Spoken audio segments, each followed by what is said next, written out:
Hello दोस्तों, very good evening. तो आज हम लोग चलेंगे नेक्स्ट लेक्चर पे, जो अपना चौथा होगा जीओसी का। सेकेंड लेक्चर में, थर्ड लेक्चर मैंने आपको सिखा दिया था स्टेबिलिटी ऑफ इंटरमीडिएट में। एक बचा था बेंजाइन, जिसको मैं आज आपको पढ़ाने वाला हूँ। बेंजाइन देखो बहुत ही इंपॉर्टेंट है, तो इस लेक्चर को आप लोग बहुत अच्छे से पढ़ोगे, क्योंकि यहाँ पे दो क्वेश्चन ऐसे आते हैं जो बहुत ही कॉन्सेप्चुअल हैं और जिसका सिर्फ इंडक्टिव इफेक्ट से मतलब होता है। तो हम एप्लीकेशन में इंडक्टिव इफेक्ट में बेंजाइन को आज हाईलाइट करने वाले हैं, और बेंजाइन कैसे वर्क करता है, बेंजाइन कैसे रिएक्ट करता है, ये सारी चीज़ें आप जानोगे। बेंजाइन क्या होता है, इसके बारे में भी आज आपको जानकारी मिल जाएगी। सो इस लेक्चर को आखिर तक जरूर देखिएगा सभी लोग, और चैनल पर अगर आप न्यू हैं तो चैनल को सब्सक्राइब, वीडियो को लाइक जरूर करें।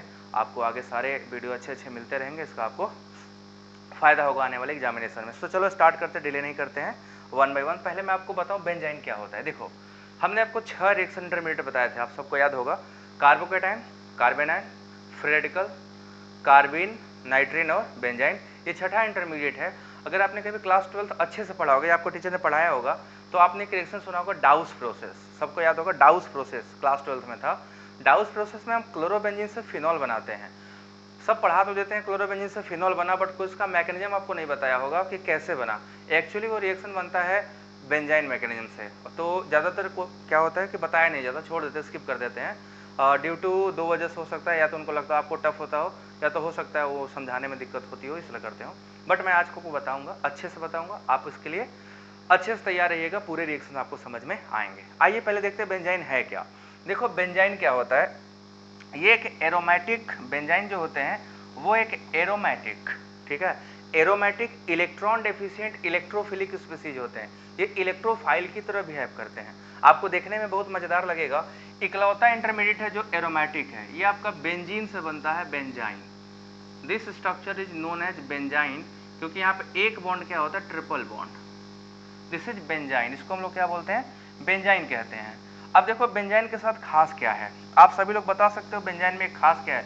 सबसे पहले कुछ प्रॉपर्टी जो मैं आपको बता दूं, ये बेंजाइन एरोमेटिक है।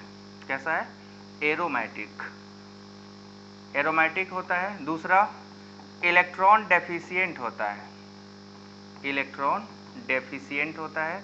और तीसरा, ये इलेक्ट्रोफाइल की तरह बिहेव करता है, ठीक है, एक्ट एज इलेक्ट्रोफाइल। इतनी बातें आपको तो जानना बहुत जरूरी है कि इलेक्ट्रोफाइल होता है। अब देखो आपको दिखाई दे रहा होगा यहाँ पे, ये कार्बन बेंजाइन का ये ट्रिपल बॉन्डेड है, बाकी सब क्या है, डबल बॉन्डेड। तो अगर आपसे पूछा जाए कि इस कार्बन का हाइब्रिडाइजेशन क्या है बेंजाइन के, और इस कार्बन का हाइब्रिडाइजेशन क्या है, तो आप लोग क्या बताओगे। जरा हाइब्रिडाइजेशन पहले आप लोग बताइए। इन दोनों में अगर आपसे हाइब्रिडाइजेशन पूछ ले बेंजाइन में कि इसका हाइब्रिडाइजेशन क्या है और इस कार्बन का क्या है, तो आप बताइए पहले वाले कार्बन का क्या होगा, ये फर्स्ट कार्बन है, इसका हाइब्रिडेशन क्या होगा।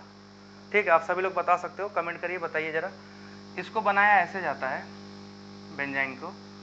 देखो ये जो बेंजाइन बना था वो एक एक सिंगल सिंगल इलेक्ट्रॉन होता है। एक इलेक्ट्रॉन यहाँ होता है, एक इलेक्ट्रॉन इस ऑर्बिटल में होता है, और ये स्ट्रक्चर ऐसे पाया जाता है बेंजाइन का। ठीक है, तो दोनों ऑर्बिटल में एक एक इलेक्ट्रॉन है, इसलिए डेफिशिएंट होता है। ये आपस में करते क्या है, ये बेंट ओवरलैपिंग कर लेते हैं। बेंट ओवरलैपिंग करने की वजह से ये दोनों आपस में क्या होते हैं, बेंट होते हैं और ओवरलैप कर जाते हैं, जिससे हाईली स्ट्रेंड होता है। जो पाई बॉन्ड है वो क्या होगा, हाईली स्ट्रेंड होता है। और स्ट्रेन होने की वजह से दिक्कत क्या होता है, वो बहुत ही वीक बॉन्ड होता है और आसानी से टूट जाता है। जैसे ही कोई इलेक्ट्रोफाइल है वो बॉन्ड क्या होगा, टूट जाएगा। तो आपने हाइब्रिडेशन पूछा था, देखो सभी लोग, हाइब्रिडेशन आपको दिखेगा कि sp है, बट एक्चुअली होता है sp2 है। इसीलिए मैंने आपसे पूछा था, बेंजाइन के सभी कार्बन sp2 हाइब्रिड होते हैं। यहाँ पर ट्रिपल बॉन्ड देख के गच्चा मत खाइएगा, आपको धोखा हो जाएगा। बेंजाइन के सभी कार्बन क्या होते हैं, sp2, क्योंकि ये पाई बॉन्ड देखो ना डिलोकलाइजेशन में है, ये पाई बॉन्ड क्या होता है, कंजुगेशन में। So all carbon of benzene is sp2 hybrid. कोई भी sp हाइब्रिड नहीं है, तो इसलिए धोखे में मत आइएगा कि sp हाइब्रिड हो जाएगा, नहीं होता, नहीं है, sp2 ही होता है। सभी कार्बन sp2 हाइब्रिड ही होते हैं, ठीक है ना, ये बात ध्यान में रखना। ये तो सबसे पहले आप देखो बेंजाइन होता है, ये बेंजाइन का स्ट्रक्चर है, एरोमेटिक है, इलेक्ट्रॉन डेफिशिएंट है, और एक्ट एज इलेक्ट्रोफाइल बिहेव करता है। ये इलेक्ट्रोफाइल की तरह बिहेव शो करता है। सो नाउ इसके बाद अब हम लोग को सीखना ये है, आगे चल के नेक्स्ट में क्या क्या सीखोगे वो बता दूं आपको। नेक्स्ट बात है जो है फॉर्मेशन, ये बनते कैसे हैं। देखो बहुत सारे मेथड है बनाने के, बट यहाँ पे मैं क्योंकि इंडक्टिव इफेक्ट पढ़ा रहा हूँ, बेंजाइन आगे पढ़ाऊंगा, तो एक दो मेथड बताऊंगा, उसके बाद मैं आपको जो मेन काम की बात बताना है उस पर आ जाऊंगा। तो मैं आपको भी बताने वाला बेंजाइन का फॉर्मेशन कैसे होता है, ठीक है, बेंजाइन का फॉर्मेशन कैसे होता है। हेडिंग डालेंगे फॉर्मेशन ऑफ बेंजाइन, ठीक है, फॉर्मेशन ऑफ बेंजाइन। ये बेंजाइन बनते कैसे हैं? तो जो सबसे बेहतर मेथड है, इसमें 5-6 मेथड्स हैं, बट सारे मेथड्स अभी आपको नहीं पढ़ने हैं, ये आप पढ़ोगे जब रिएक्शन इंटरमीडिएट पढ़ाऊंगा तब पढ़िएगा। अभी बस इतना जान लीजिए कि 1,2-डाई हेलो कंपाउंड से बन जाता है आसानी से, ठीक है। 1,2-डाई हेलो कंपाउंड, अगर यहाँ पे एक हेलोजन है, एक यहाँ पे हेलोजन है, तो आप क्या कर लो, यहाँ पे लिथियम सोडियम मत ये डाल देते हैं यहाँ पे सोडामाइड या लिथियम अमाइड। ये क्या करता है, इस एक्स पे अटैक करके यहाँ से इसको तोड़ देता है, तो आपका जो कंपाउंड बनेगा वो बेंजाइन बन जाता है, ठीक है। This is form as a benzyne. एक ये मेथडोलॉजी होता है। इसके अलावा और आपने आगे पढ़ोगे, डायजोनियम सॉल्ट बनाते हैं। डायजोनियम सॉल्ट बनाया जाता है इसका एंथ्रानिलिक एसिड का, ये कंपाउंड है। इसमें क्या कर दो, HNO2 डाल के हीट कर दो, ये भी आपको आगे पढ़ाऊंगा। HNO2 के साथ क्या कर दो, गर्म कर दोगे तो आपको बेंजाइन मिलेगा। ये और भी मेथड बहुत अच्छे मेथड हैं, अभी हम उन सब के बारे में बात नहीं करेंगे। पहले हम जान ले बेंजाइन क्या होता है। बेंजाइन जो होता है मैंने आपको बताया।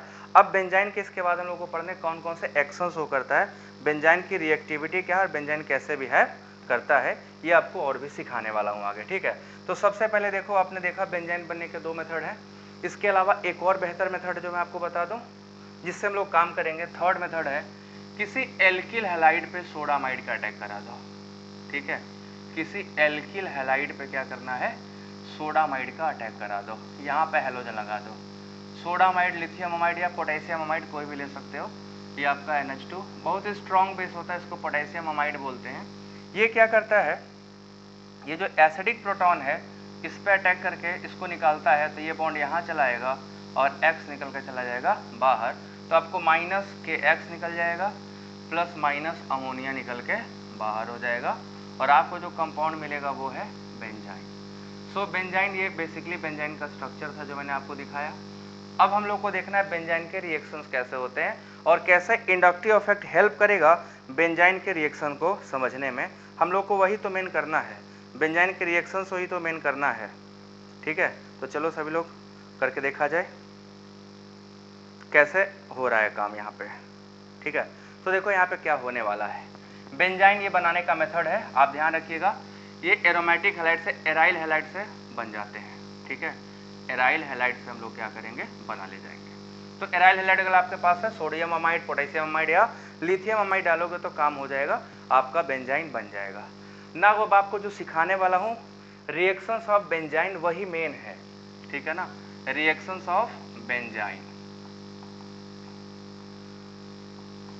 रिएक्शन ऑफ बेंजाइन कई टाइप के रिएक्शन देते हैं, जिसमें से जो हमें पढ़ना है अभी के डेट में, अभी आज आपको पढ़ना है, that is nucleophilic addition on benzene.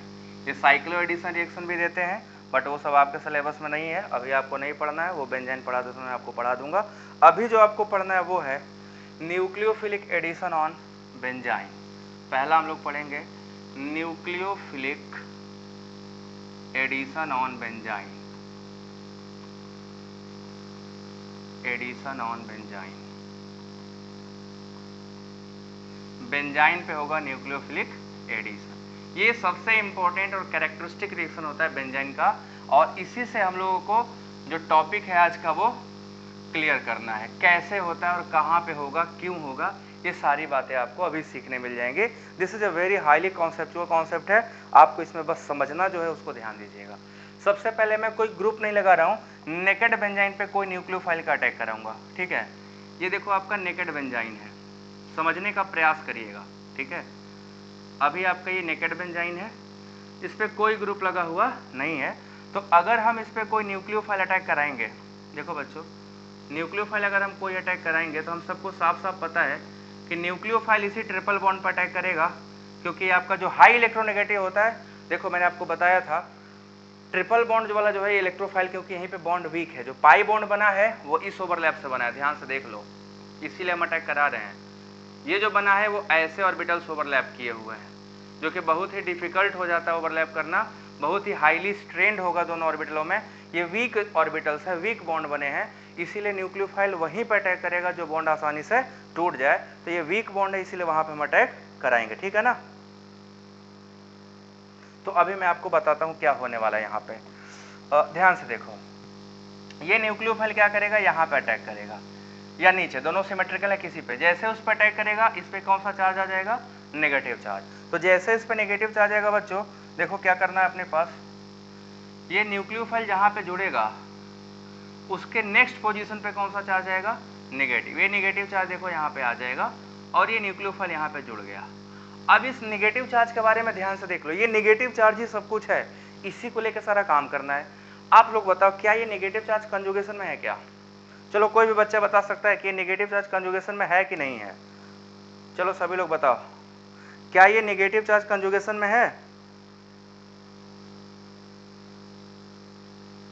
इस नेगेटिव चार्ज के बारे में मुझे जानना है आप लोगों से, क्या ये नेगेटिव चार्ज कंजुगेशन में है या नहीं है? बस जल्दी से कमेंट करो, देखते हैं क्या लगता है आपको, क्या ये नेगेटिव चार्ज कंजुगेशन कर रहा है या नहीं कर रहा है? देखो ध्यान से देखिएगा, यहाँ पे एक रूल है, उसको आपको सीखना बहुत ज़रूरी था, इसीलिए मैं आपको एक कॉन्सेप्ट सिखा रहा हूँ। अगर ये बॉन्ड देखो, जो पाई बॉन्ड है यहाँ पे, इस पे pi bond as well as negative charge दोनों है। तो पाई बॉन्ड और नेगेटिव चार्ज जब दोनों टुगेदर होते हैं तो कंजुगेशन पाई बॉन्ड करता है, नेगेटिव चार्ज कंजुगेशन नहीं करता है। तो ये जो नेगेटिव चार्ज है दिस इज नॉन कंजुगेटेड।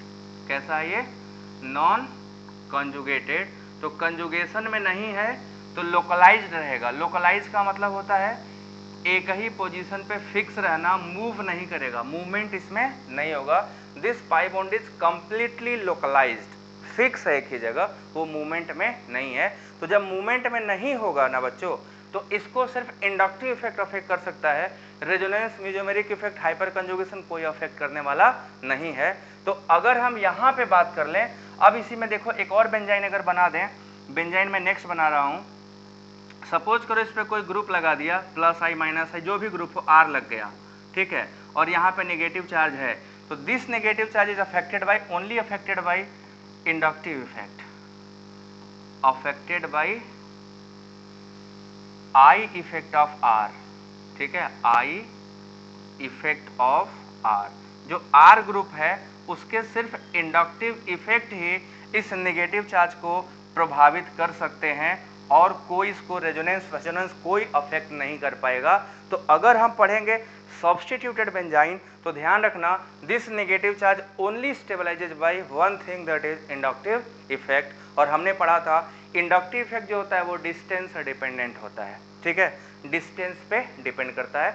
दूरी बढ़ेगी तो आई इफेक्ट घटता है, दूरी घटेगी तो आई इफेक्ट बढ़ता है। अब इसी कॉन्सेप्ट को ध्यान में रखना है, समझ गए? कॉन्सेप्ट समझ में आया? अब चलो नेक्स्ट दिखाते हैं।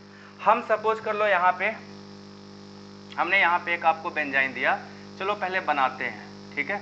हम एक आपको एल्किल हाइड दे रहे हैं Cl, और यहाँ मैंने लगा दिया है कोई R ग्रुप।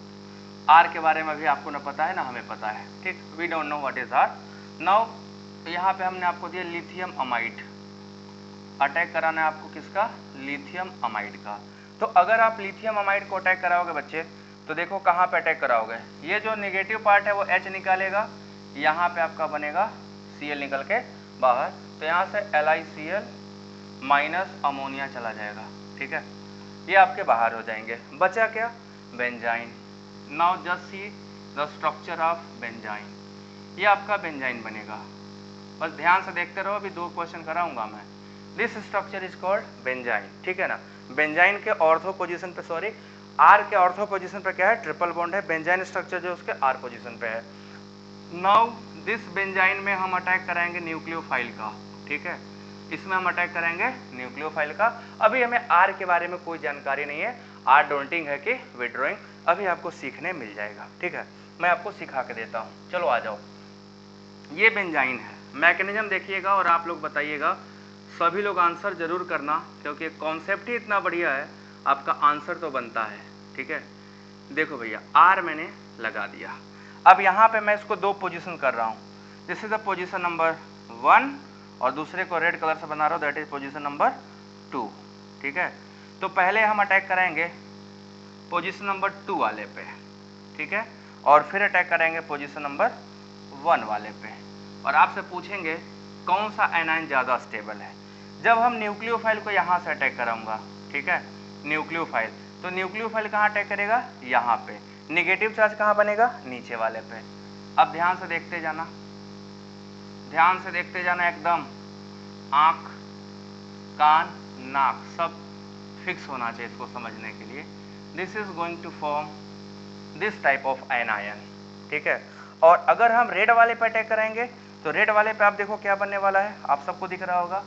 रेड वाले पे नेगेटिव चार्ज आर के बगल में जाएगा, नेगेटिव चार्ज यहाँ आएगा और न्यूक्लियोफाइल यहाँ जुड़ेगा एंड दिस इज आर। ये दो पॉसिबल स्ट्रक्चर्स हैं जो पॉसिबल हैं बनेंगे, ठीक है। एक का नाम हम पाथ ए रख देते हैं और दूसरे का नाम पाथ बी रख देते हैं। दोनों में अटैक न्यूक्लियोफाइल ने ही किया है, इसमें यहाँ पर अटैक किया।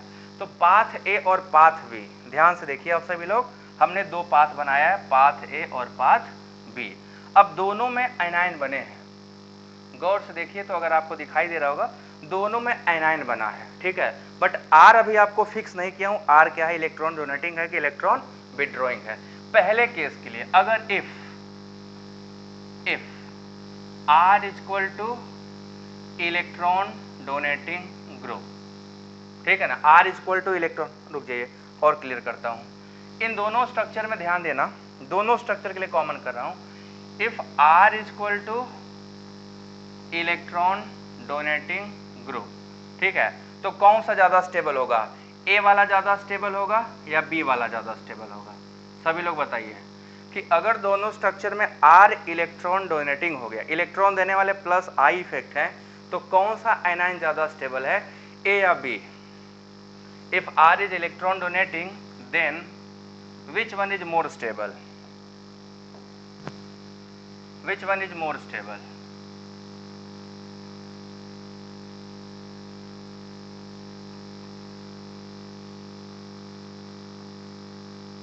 सभी लोग बताइए which one is more stable, A is more stable और B is more stable?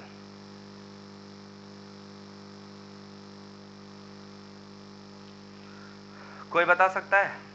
Answer करो सभी लोग, क्या लग रहा है आप लोगों को, कौन सा ज्यादा स्टेबल होगा, ए या बी?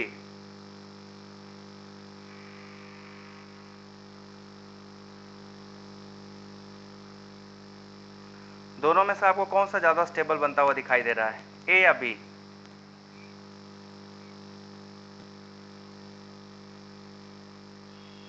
देखो अगर इलेक्ट्रॉन डोनेटिंग होगा तो नेगेटिव चार्ज दूर रहे तो ज्यादा अच्छा है, that is why A is more stable than B. Negative charge plus I group से क्या हो, दूर हो तो ज्यादा अच्छा है। आप यहाँ पे कॉन्सेप्ट देख सकते हो, जब हमने R बराबर इलेक्ट्रॉन डोनेटिंग लगा दिया है तो नेगेटिव चार्ज मस्ट भी डोनेटिंग से क्या होना चाहिए, दूर होना चाहिए। कल वाले लेक्चर मैंने आपको यही सिखाया था, एनायन से इलेक्ट्रॉन डोनेटिंग ग्रुप दूर होने चाहिए और कैटायन के क्या होने चाहिए, नजदीक। तो A is more stable then B, A is more stable then B, ये कहानी होगी। आपने गलत बताया, जिन्होंने B बताया होगा वो उनका गलत था, ठीक है, उसमें आपको ध्यान देना था। यही तो कॉन्सेप्ट है, यही तो मेन कॉन्सेप्ट है। दूसरा, if R equal to electron withdrawing group, ध्यान से देखो, अगर R बराबर इलेक्ट्रॉन विड्रॉइंग ग्रुप हुआ तो न्यूक्लियोफाइल, इस केस में आपका कौन स्टेबल ज्यादा होगा, R बराबर इलेक्ट्रॉन विड्रॉइंग है, माइनस आई करेगा, माइनस आई करेगा तो डिस्टेंस डिपेंडेंट होता है ना, इंडक्टिव, मैंने अभी आपको बताया। नेगेटिव चार्ज जितना नजदीक होगा उतना ज्यादा स्टेबल, नेगेटिव चार्ज R से जितना दूर होगा उतना कम स्टेबल। तो जब R बराबर इलेक्ट्रॉन विड्रॉइंग हो जाएगा तो B is more stable then A, इस केस में B is more stable then A हो जाएगा। यही कॉन्सेप्ट है। आपको अगर ये कॉन्सेप्ट आ गया तो आपको प्रोडक्ट बनाने आ जाएगा, कौन सा मेजर प्रोडक्ट बनेगा, कौन सा माइनर प्रोडक्ट बनेगा। सो अब हम लोग तैयार हैं, कौन सा प्रोडक्ट मेजर माइनर बनेगा। सभी लोग ध्यान से देखो क्या बनने वाला है। अब मैं आपको स्पेसिफिक क्वेश्चन दूंगा, अभी आपका क्या था, रैंडम था, but now we have a very specified question, उसी का काम करेंगे। ये बात समझ में आया, कौन सा आयनाइन ज्यादा स्टेबल होगा, क्लियर हुआ कि नहीं हुआ? सभी लोग बताओ, क्या ये कॉन्सेप्ट आपको क्लियर हुआ? कौन सा ज्यादा स्टेबल बनेगा, कौन सा लेस स्टेबल बनेगा, क्यों बनेगा, कैसे बनेगा? कोई बता सकता है?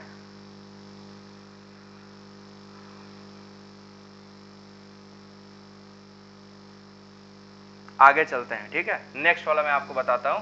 आफ्टर दिस अब आपको क्वेश्चन करना है, अब आपको बताना है कि कौन सा प्रोडक्ट बनेगा। हम आपको दे रहे हैं क्वेश्चन, ध्यान से देखिए। मैं आपको पिरिडीन दिया, ठीक है, पिरिडीन के इस पोजीशन पे क्लोरो लगा है, ठीक है, इस पोजीशन पर क्लोरो लगा है और आपको इस पर अटैक कराना है लिथियम अमाइड का, followed by attack with ammonia, liquid ammonia के साथ अटैक कराएंगे। तो ये आपका बेस है और ये आपका न्यूक्लियोफाइल होता है। क्या प्रोडक्ट बनेगा? मेजर, ठीक है ना। दो ही प्रोडक्ट पॉसिबल है, आप बताइएगा कौन सा मेजर है। मैं बना के देता हूं, आप बताइएगा कौन सा मेजर है, ए है या B, which one is major. Ammonia यहां जुड़ेगा या अमोनिया यहां जुड़ेगा, ये NH2 यहां रहेगा। इन दोनों में से कौन सा प्रोडक्ट मेजर होगा? This product is A and this product is B. Now let me know कौन सा करेक्ट है। मैकेनिज्म मैं करके दिखाऊंगा, आपको बताना है कौन सा करेक्ट है। इन दोनों में से कौन सा प्रोडक्ट मेजर होगा, ठीक है, कौन सा मेजर होगा, ए मेजर होगा या बी मेजर होगा? सभी लोग बता सकते हैं।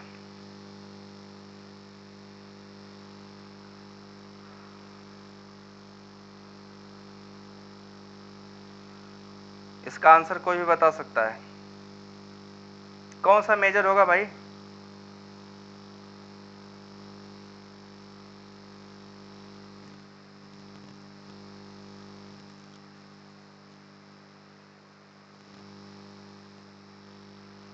देख लो, अच्छे से देख के बताना, ठीक है। ए मेजर होगा, करेक्ट, यही मेजर है, यही तो आपको समझना है। ये मेजर प्रोडक्ट है और ये माइनर है। इससे क्वेश्चन आता है, आपको लग रहा होगा ना, मगर इससे क्वेश्चन आएगा, मुंह बन जाएगा, समझ नहीं आएगा कैसे होता है। आपको सबसे पहले ये करना है, आपको यहाँ पे सोडामाइड का अटैक कराना है। सोडामाइड यहाँ पे नहीं है, लिथियम अमाइड है, तो इसका अटैक करा के बेंजाइन बनाओ, ठीक है। बेंजाइन बनाइए पहले, तो बेंजाइन हमारा ये बनेगा, ट्रिपल बॉन्ड यहाँ पे आएगा। This structure is form as a benzyne, क्योंकि हाइड्रोजन यहीं पे है, तो ये क्या करेगा, यहाँ से हाइड्रोजन निकाल के यहाँ भेजेगा, क्लोराइड निकल के बाहर। Now this benzyne can be form as two different anion, है ना, दो डिफरेंट एनायन की तरह ये फॉर्म हो सकता है, पहला और दूसरा। देखो, अगर हमने न्यूक्लियोफाइल यहाँ पे आपका क्या अमोनिया है, तो अमोनिया से NH2 माइनस ही अटैक करेगा।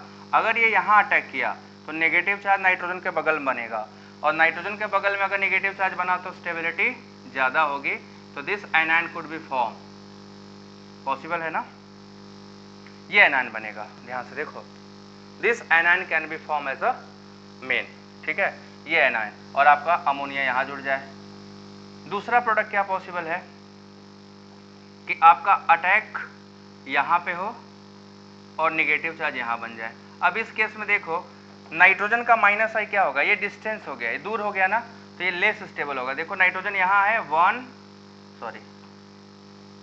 ये 1 पोजीशन पे, ये सेकंड पोजीशन पे, बट ये वाला सीधे फर्स्ट पोजीशन पे है, तो ये एनायन क्या होगा, more stable. This anion is more stable और this anion is less stable. तो जो लेस स्टेबल है उसका मेजर प्रोडक्ट नहीं बन सकता, वो हमेशा माइनर वाला देगा, ये आपका देगा, और जो मोर स्टेबल है वो हमेशा आपका मेजर प्रोडक्ट देगा। And that is why we are obtaining this 3 amino pyridine. इसका क्या नाम है, 3 अमीनो पिरिडीन। ये 3 अमीनो पिरिडीन है जो आपको मेजर प्रोडक्ट दे रहा है। 2 अमीनो पिरिडीन क्या है, माइनर प्रोडक्ट हो गया, बिकॉज रीजन क्या था, हमारे पास कौन से ग्रुप लगे हुए थे, इलेक्ट्रॉन विड्रॉइंग, ठीक है। नाइट्रोजन क्या है, इलेक्ट्रॉन विड्रॉइंग, माइनस आई काज करता है यहाँ पे, इसीलिए। अब आपके लिए मैं 2 क्वेश्चन छोड़ रहा हूँ, ठीक है, इन दोनों क्वेश्चन को आपको लगा के देना है, ये आपके लिए होमवर्क होगा, ठीक है। सभी लोग देख लेना और लगाना इसको कैसे करोगे।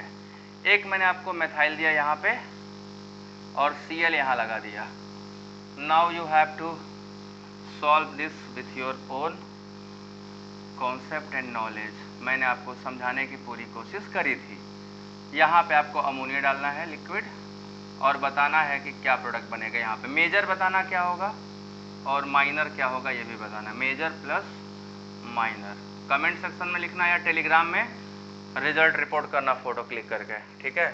और दूसरा मैं आपको दे रहा हूँ मेथॉक्सी ग्रुप OCH3, ठीक है, OCH3। अब आपको यहाँ भी सेम रीजन डालना है और यहाँ का मेजर जो बनेगा वो बताना है और माइनर जो बनेगा वो भी बताना है, ठीक है। ये दो चीज़ें आपको बतानी है, ये आपके लिए काम है, ये होमवर्क आपके लिए, आप लोग करके आइएगा, इसको मुझे बताइएगा क्या क्या प्रोडक्ट बनेगा, ठीक है। हमें लगता है ये सभी लोग कर ले जाओगे, ठीक। यहाँ पे मेटाप बनेगा मेजर प्रोडक्ट या आर्थोप बनेगा, नीचे वाले मेटाप बनेगा या आर्थोप बनेगा, दोनों को आपको मेजर प्रोडक्ट बताना है और ये आपका काम है, आपको बताना ही पड़ेगा। चलो सभी लोग बता दो।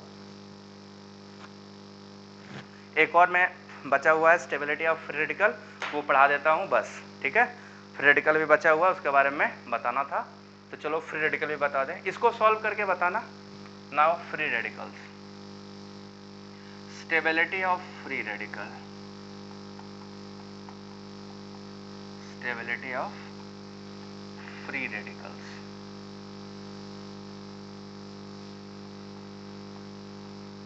फ्री रेडिकल्स क्या होते हैं बच्चों, अगर हमें ये पता चल जाए तो स्टेबिलिटी निकालना अपने क्या होगा, आसान हो जाएगा। पहले फ्री रेडिकल के बारे में समझो क्या होता है। फ्री रेडिकल्स किसको कहते हैं, ठीक है। फ्री रेडिकल हम लोग कहते हैं एक electron deficient neutral paramagnetic species होते हैं, ठीक है ना।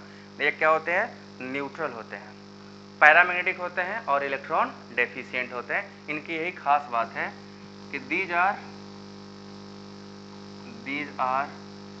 Neutral, electron deficient. क्यों डेफिशिएंट है, क्योंकि इसके वैलेंस शेल में केवल 7 इलेक्ट्रॉन होते हैं, ठीक है। इलेक्ट्रॉन डेफिशिएंट और पैरामैग्नेटिक होते हैं। पैरामैग्नेटिक क्यों हुआ, क्योंकि हम सबको पता है इसके पास ऑड इलेक्ट्रॉन है, 7 ही इलेक्ट्रॉन होते हैं, इसीलिए पैरामैग्नेटिक स्पीसीज होते हैं, ठीक। दूसरा, they have only 7 electron in their valence shell, in their valence shell. इनके वैलेंस शेल में केवल 7 इलेक्ट्रॉन होते हैं, ठीक है।